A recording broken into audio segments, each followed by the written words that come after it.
The Texas sun beat down mercilessly on the small farmhouse in Lindenau, near Cuero, on August 5, 1935.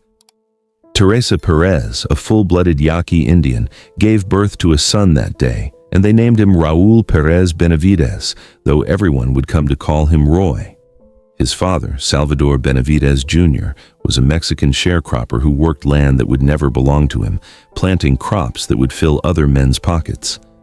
The family was descended from the founders of Benavidez, Texas, a lineage that spoke of proud heritage but offered no protection against crushing poverty.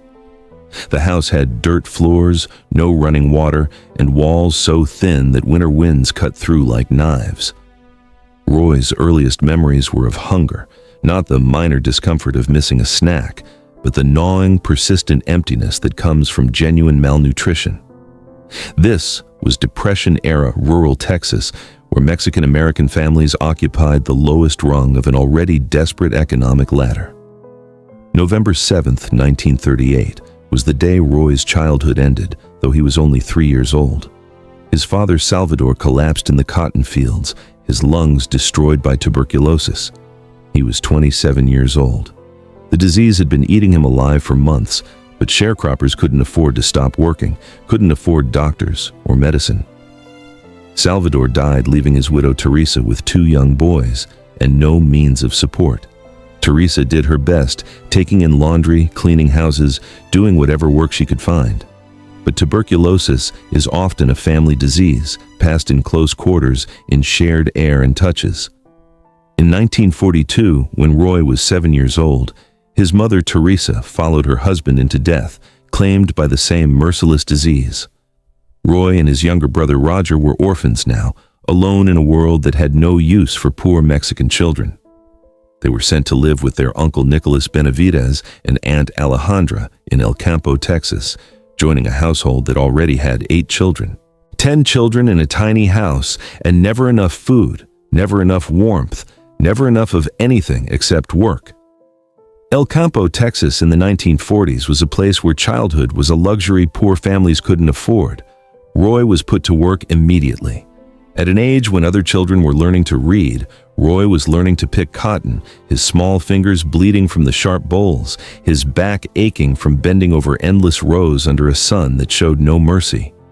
He shined shoes at the local bus station for nickels and dimes, each coin precious, each penny counted. He sold tacos on street corners, calling out to potential customers, learning early that survival meant swallowing pride and doing whatever was necessary. The summers were spent following the harvest. Texas, New Mexico, Colorado, wherever crops needed picking, the Benavidez family would go. Roy picked sugar beets in Colorado, where the altitude made breathing hard and the work made it harder. He picked cotton throughout Texas and worked in the onion fields of New Mexico. There were no child labor laws protecting him, no union looking out for his rights, no safety net if he failed. Work or starve. Those were the options. School was supposed to be Roy's escape, his pathway out of the fields and into a better life. But school in 1940s Texas was its own battlefield for Mexican-American children. Roy arrived on his first day, eager to learn, hungry for knowledge, hoping that education would be the key that unlocked a different future. Instead, he found a system designed to remind him of his place. White children taunted him daily, calling him wetback, spick, greaser, words designed to dehumanize, to diminish, to destroy self-worth. Teachers often ignored the abuse, and some participated in it, speaking slowly to Mexican children as if they were stupid, assigning them to remedial classes regardless of ability. Roy fought back with his fists because it was the only language his tormentors understood. He became known as a troublemaker, a fighter, a problem child. But what else could he be? He was defending not just himself, but his brother, his family, his dignity. Every punch he threw was an act of resistance against a system that wanted him to accept inferiority. But fighting earned suspensions, and suspensions meant falling behind in schoolwork, creating a vicious cycle that trapped poor children in poverty. In 1950, at 15 years old, Roy Benavidez made a decision that would haunt and define him for the rest of his life. He dropped out of school in the 7th grade. He barely knew how to read beyond basic words. Mathematics beyond simple arithmetic was a mystery to him. He could not write more than simple sentences. By every educational metric, he was being left behind by society. But the decision wasn't really his choice. It was economic necessity dressed up as personal failure. His uncle's family needed more income, and Roy, now strong enough for adult labor, could earn more working full-time than attending school. So he joined the ranks of uneducated laborers, working at a tire shop in El Campo, his hands perpetually black with grease and rubber, his future as unchangeable as the flat landscape of rural Texas.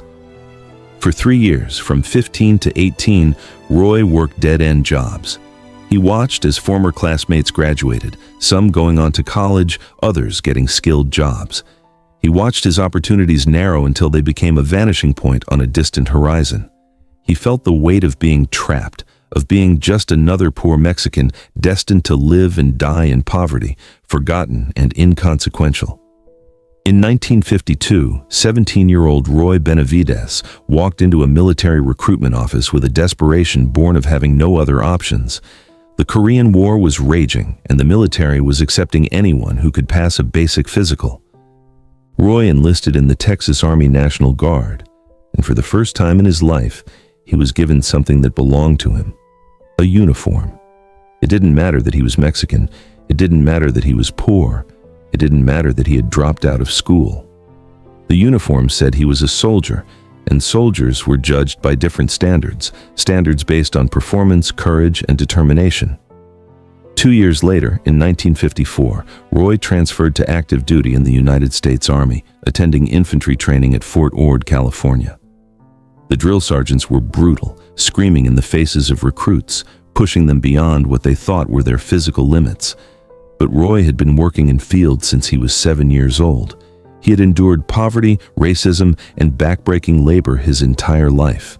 Basic training was hard, but it was no harder than childhood had been.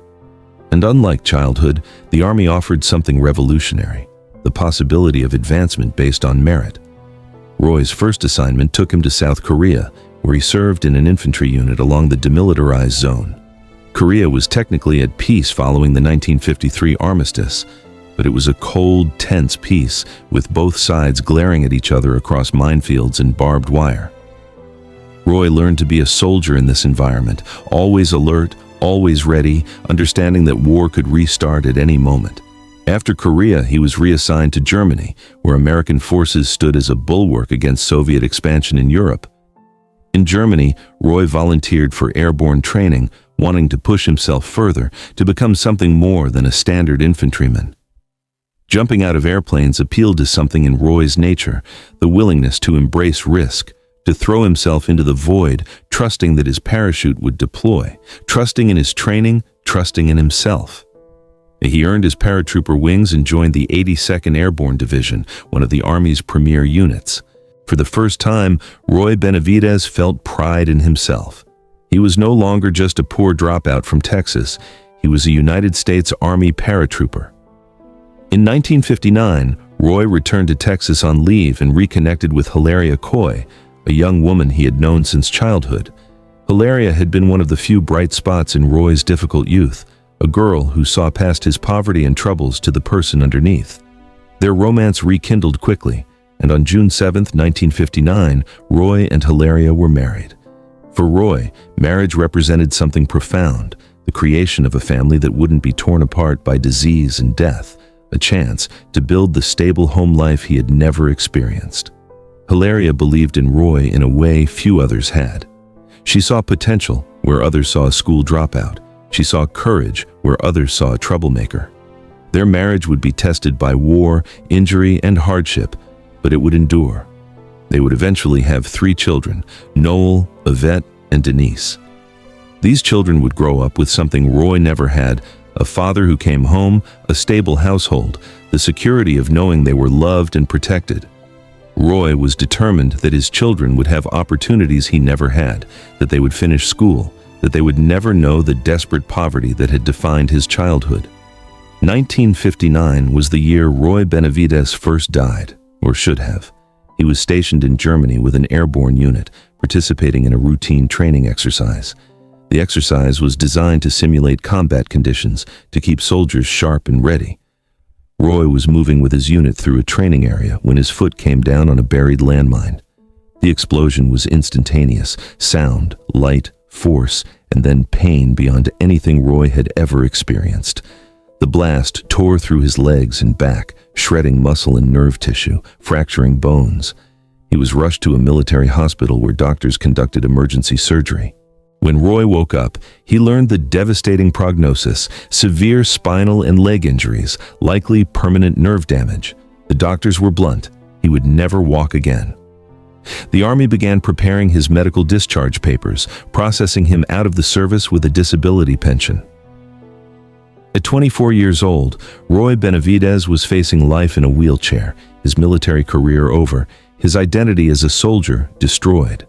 The doctors saw his future clearly: disability checks, a wheelchair, a diminished life. But they didn't understand who Roy Benavidez was. They didn't understand that he had been fighting his entire life, and he had no intention of stopping now. The hospital ward was quiet at night, only the occasional beep of monitors and whisper of nurses making rounds. Most patients slept, accepting their injuries, adjusting to their new limitations. But Roy Benavidez lay in his bed, staring at the ceiling, rage and determination warring inside him. The doctors had declared him crippled, had written him off, had condemned him to a life of dependence. Roy had accepted many things in his life: poverty, hunger, racism, loss. But he would not accept this. When the hospital lights went out and the staff disappeared into their break rooms, Roy began his secret campaign. He rolled out of his bed, carefully, painfully, and lowered himself to the cold tile floor. His legs were useless, numb, unresponsive. So he used his arms. He dragged himself across the floor using upper body strength alone, pulling his dead legs behind him. The pain was excruciating. Every movement sent shock waves through his damaged spine. He would crawl for a few feet, then rest, panting, sweating despite the cool air. Then he would crawl some more. Night after night, week after week, month after month, Roy conducted his unauthorized physical therapy. Slowly, impossibly, sensation began to return to his legs. First, just tingles, then pins and needles, then actual feeling. One night, Roy pulled himself upright using a bed frame. He stood wobbling for a few seconds before collapsing. But he had stood. The next night, he stood longer. Eventually, he took a step, then another. The doctors were stunned. Medical science said what Roy had done was impossible, but Roy had never cared much about what science said was possible. By 1960, Roy Benavidez was not only walking, but running. He had accomplished what the doctors swore could not be done, had overcome injuries that should have ended his career and his mobility. The Army, faced with a soldier who had essentially healed himself through sheer willpower, returned him to active duty. But Roy had a new goal now, something more ambitious than simply returning to the regular infantry. He wanted to join the Army Special Forces, the elite soldiers known as the Green Berets. These were the best of the best, warriors who operated behind enemy lines, who learned foreign languages and cultures, who specialized in unconventional warfare. The selection process was designed to break all but the most exceptional candidates. Grueling physical tests, psychological evaluations, advanced weapons training, parachute operations, survival training in hostile environments. Most candidates washed out. Roy thrived. Everything about his life had prepared him for this. The poverty had taught him to endure hardship. The racism had taught him to prove himself constantly. The injuries had taught him that limits were illusions. In 1965, Roy Benavidez earned the right to wear the distinctive Green Beret. He was now part of an exclusive brotherhood, one of America's most elite warriors. And his timing was significant. American involvement in Vietnam was escalating rapidly, and Special Forces soldiers would be at the tip of the spear.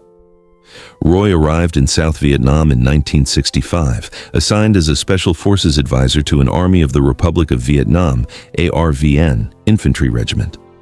Vietnam was unlike anything he had experienced. The jungle was a living entity that seemed hostile to human presence: unbearable heat and humidity, insects that carried disease, snakes that could kill with a single bite, vegetation so thick you could be standing 5 feet from an enemy and never see him. The enemy was the Viet Cong, guerrilla fighters who knew every trail, every village, every hiding place. They could be anyone, the farmer working his rice paddy, the old woman selling fruit at the market, the child playing by the roadside. There were no front lines in this war, no safe rear areas. Death could come from anywhere at any time. Roy's mission was to train ARVN soldiers in American tactics and to accompany them on combat operations. He learned quickly that this was a different kind of war, one that couldn't be won through conventional military operations alone. The Viet Cong would strike from ambush, inflict casualties, and then disappear into the jungle or blend back into the civilian population. Roy went on countless patrols, leading his ARVN soldiers through hostile territory, gathering intelligence, engaging in firefights. He developed a reputation as a soldier who led from the front, who never asked his men to go anywhere he wouldn't go first. May 4th, 1965. The date marked Roy's second brush with death. He was leading a patrol through thick jungle when the world exploded beneath his feet. Another landmine, another blast of fire and shrapnel. The explosion threw Roy through the air, and he landed hard, his back and legs torn by shrapnel. The pain was horrifyingly familiar, the same searing agony he had felt in Germany 6 years earlier. They medevaced him to a field hospital, then to a larger facility, and finally back to the United States. At Fort Sam Houston in Texas, doctors examined him and delivered the familiar verdict.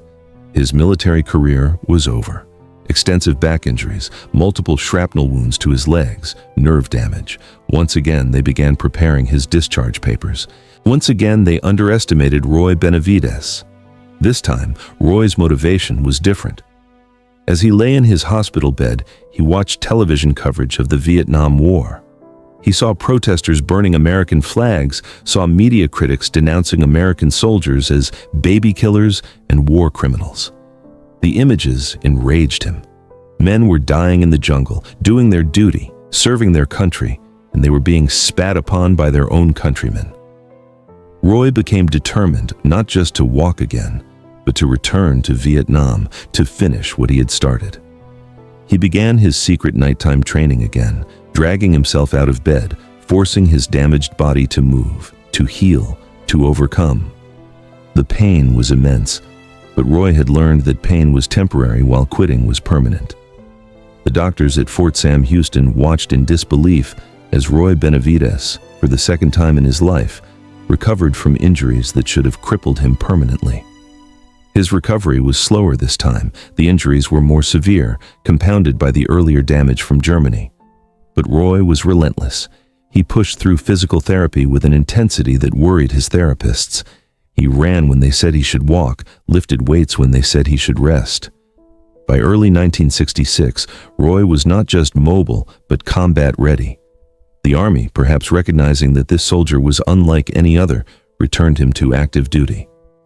Roy immediately volunteered to return to Vietnam. His family, particularly his wife Hilaria, was less than thrilled. She had nearly lost him once, had spent months wondering if she would have to raise their children alone. Now he was volunteering to go back to the war that had nearly killed him. But Hilaria understood something about her husband. He was driven by a code she might not fully understand, but had to respect. Roy believed in completing the mission, in never leaving a job half-finished, in standing with his brothers in arms.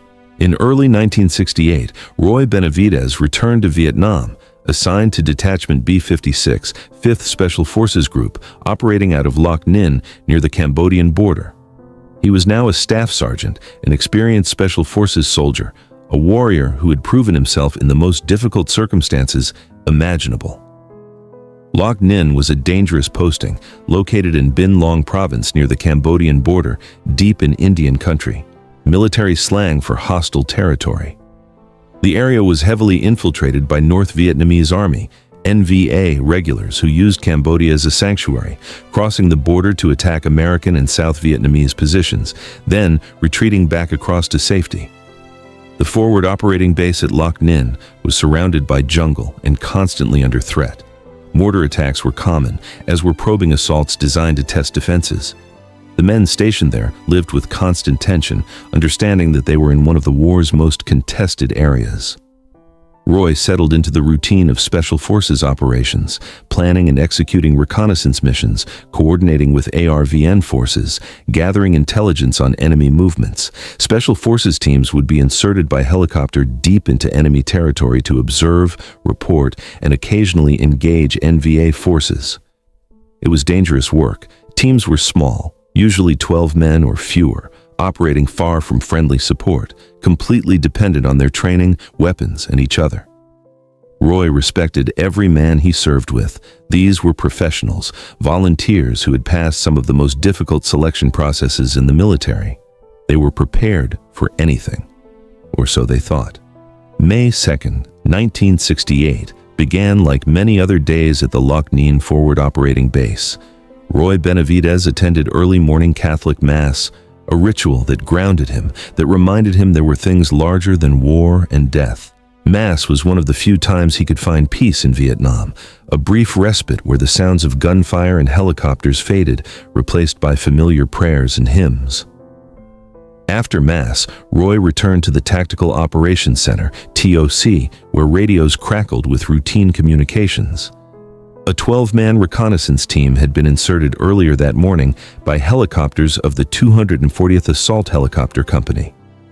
The team consisted of 3 American Special Forces soldiers and 9 Montagnard tribesmen. The Montagnards, or mountain men, were indigenous people who had allied with American forces, brave fighters who knew the jungle intimately.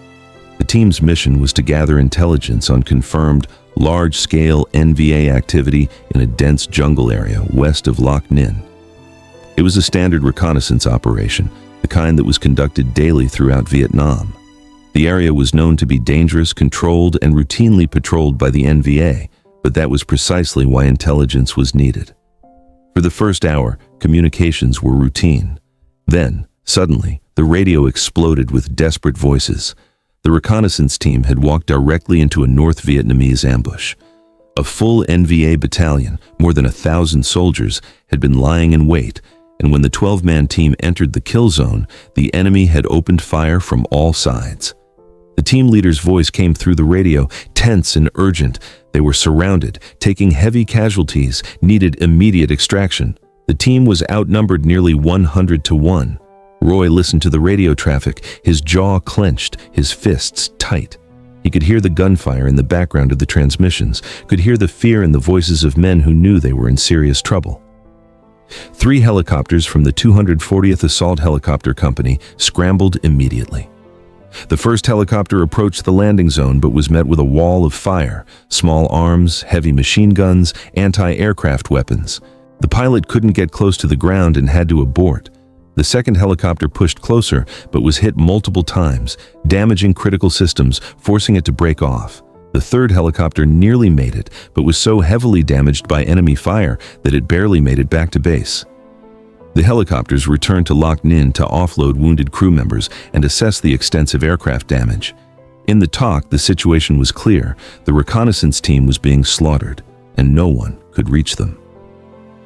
Roy Benavidez stood in the talk listening to the desperate radio calls.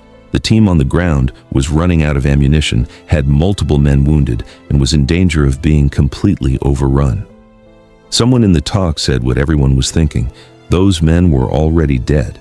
It was a suicide mission to try another extraction. The pragmatic, tactical decision was to write them off as combat losses. But Roy Benavidez had never been pragmatic. He thought about those 12 men, 3 Americans he knew personally, and 9 Montagnard fighters who had trusted American promises of support.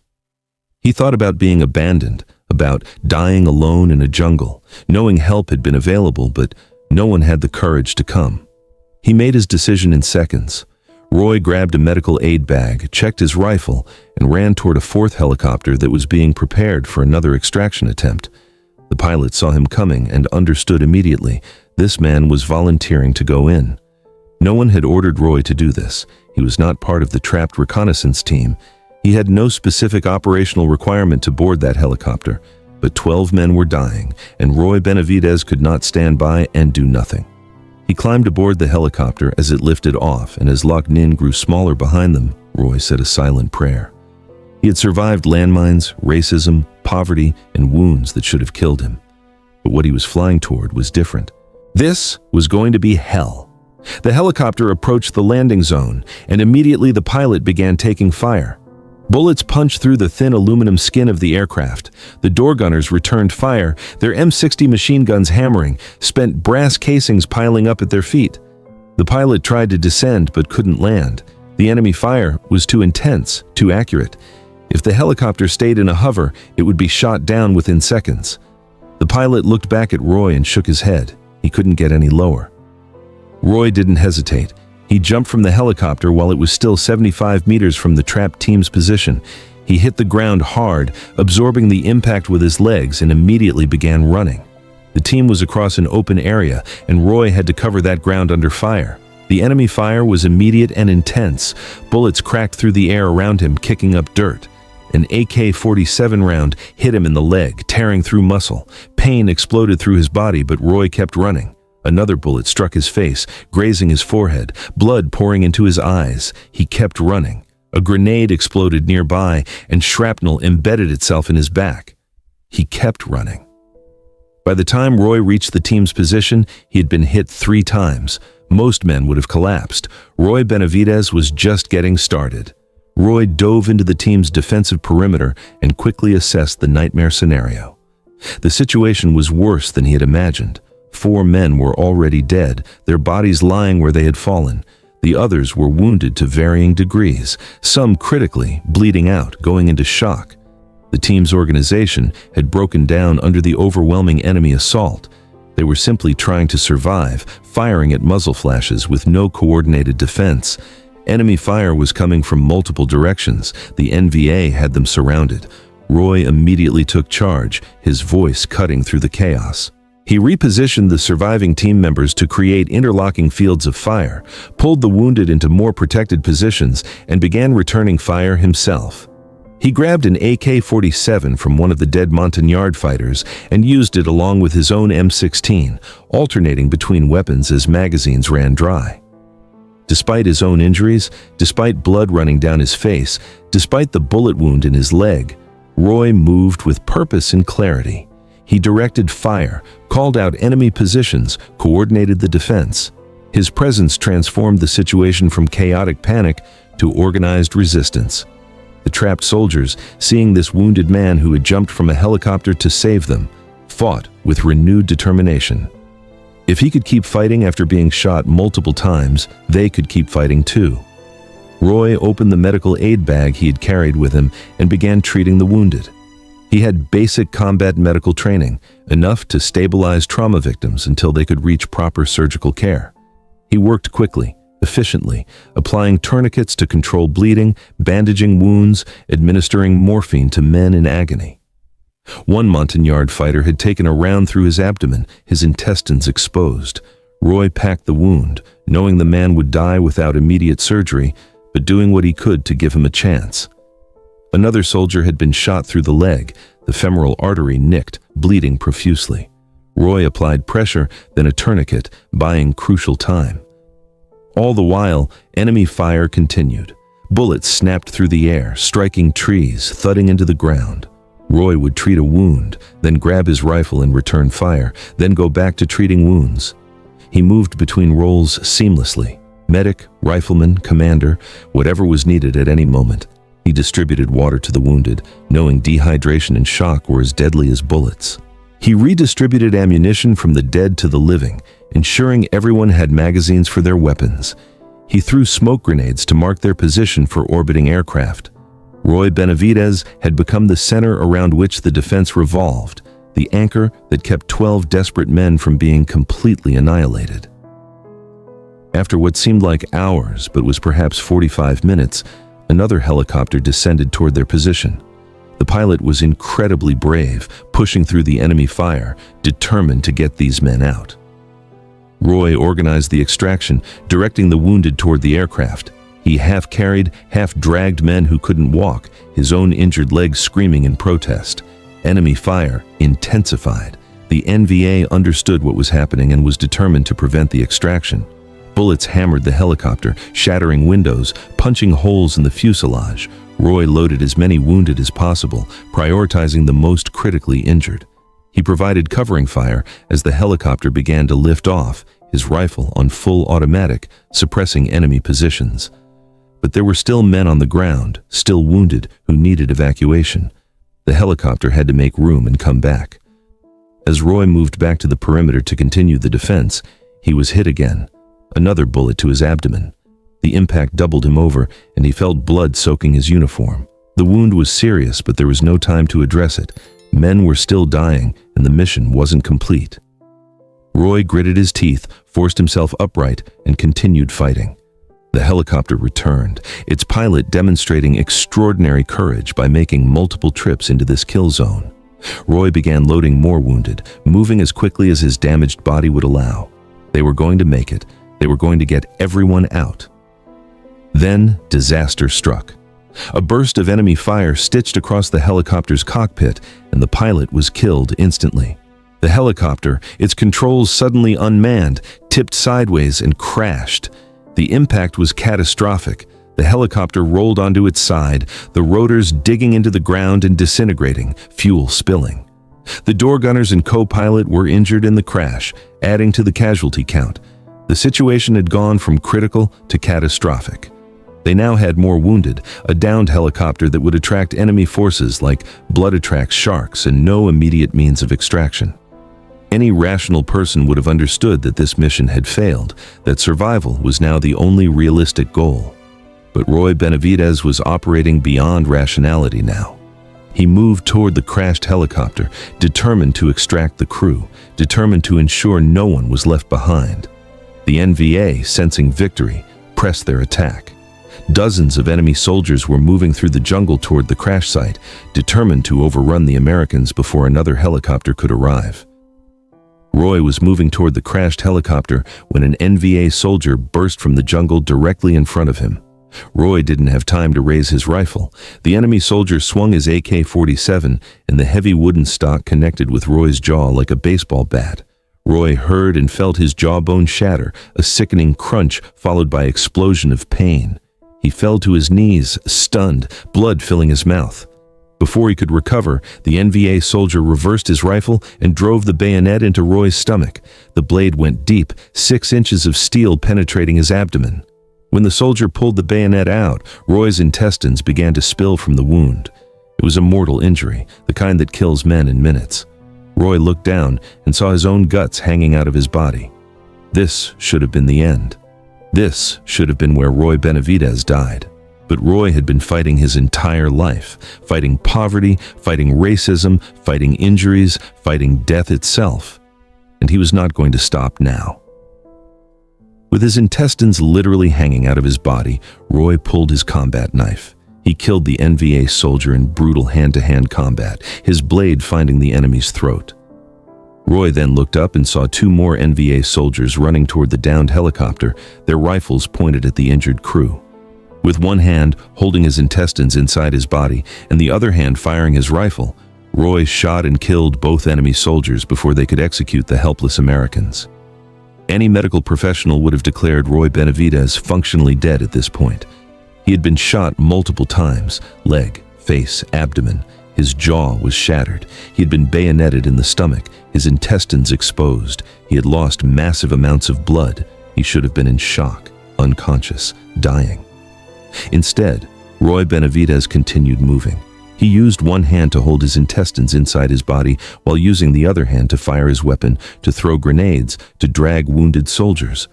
He moved around the perimeter, still distributing ammunition, still providing covering fire, still directing the defense. He called in tactical airstrikes, radioing coordinates to Air Force jets that screamed overhead, dropping bombs and napalm on NVA positions. He coordinated with helicopter gunships, marking targets with smoke grenades, directing their devastating firepower onto enemy concentrations. The NVA forces, despite outnumbering the Americans nearly 100-1, could not overrun the position because one mortally wounded man refused to die, refused to stop fighting, refused to abandon his brothers. Roy's actions had gone beyond courage, beyond heroism, into a realm that defied explanation. This was pure will, pure determination, pure refusal to accept defeat even when defeat seemed inevitable.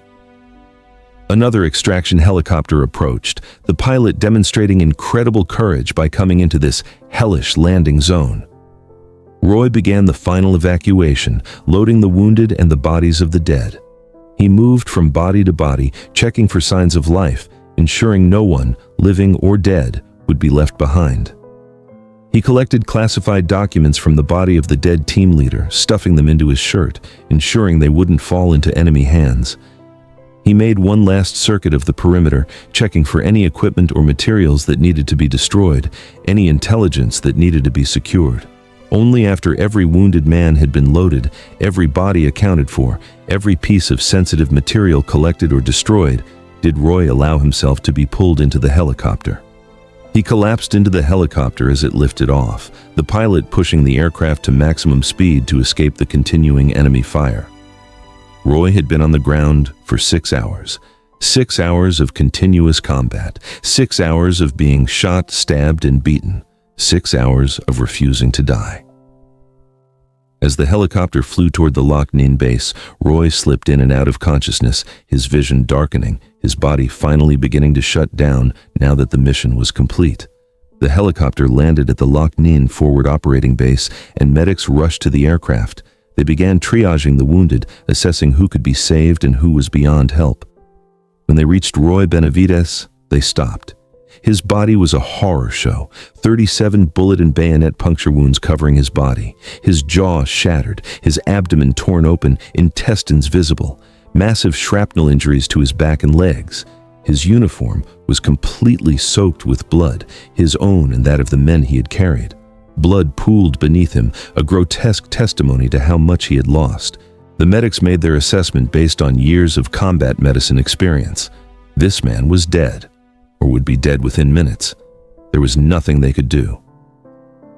They placed Roy Benavidez into a black body bag and began zipping it closed. Roy felt the darkness of the bag closing around him, felt the zipper sliding up over his ruined body. He was trapped inside, suffocating, dying. He couldn't speak. His shattered jaw made that impossible. He couldn't move. He had no strength left. He couldn't even open his eyes. But deep inside, somewhere in the core of who Roy Benavidez was, a spark remained. He was still alive, and he needed them to know. He needed them to understand that he had not come this far, had not fought this hard, had not refused death so many times only to be buried alive because they gave up on him. He had one option left, one final act of defiance. With the absolute last fragment of his will, Roy Benavidez gathered saliva in his mouth. As a doctor leaned over him to check for any final signs of life before declaring him dead, Roy spat directly in the doctor's face. The doctor jumped back, shocked and startled. Dead men don't spit. Dead men don't do anything. The medical team immediately tore open the body bag and began emergency treatment. They started IVs, pumping fluids and blood into Roy's collapsed circulatory system. They intubated him, forcing air into his lungs. They rushed him into emergency surgery, where doctors worked for hours trying to repair the catastrophic damage. They stuffed his intestines back into his abdominal cavity, sutured dozens of wounds, removed bullets and shrapnel, stabilized his broken jaw. The surgery lasted into the night. Then came more surgeries, and more after that. Roy was evacuated to progressively larger and more capable medical facilities, from Loc Ninh to Saigon to Japan to the United States. He spent over a year in various military hospitals. The recovery was agonizing. Multiple operations to repair damage, to remove more shrapnel, to address complications. Physical therapy to regain mobility. His wounds became infected repeatedly, requiring more surgeries. He endured pain that would have broken most men. But Roy Benavidez had been broken before, by poverty, by racism, by injuries, and he had always put himself back together. Roy survived and eventually recovered enough to return to duty, though his body would never be the same. Shrapnel remained embedded throughout his body, too dangerous to remove, metal fragments that would set off airport detectors for the rest of his life. His actions on May 3, 1968 had saved at least 8 American lives. The Army awarded him the Distinguished Service Cross, the nation's second highest decoration for valor. It was a prestigious award, one that recognized extraordinary heroism. but several officers who knew the full story believed Roy deserved more. He deserved the Medal of Honor, the nation's highest military decoration. In 1973, Special Forces Lieutenant Colonel Ralph R. Drake pushed for Roy's Distinguished Service Cross to be upgraded to the Medal of Honor.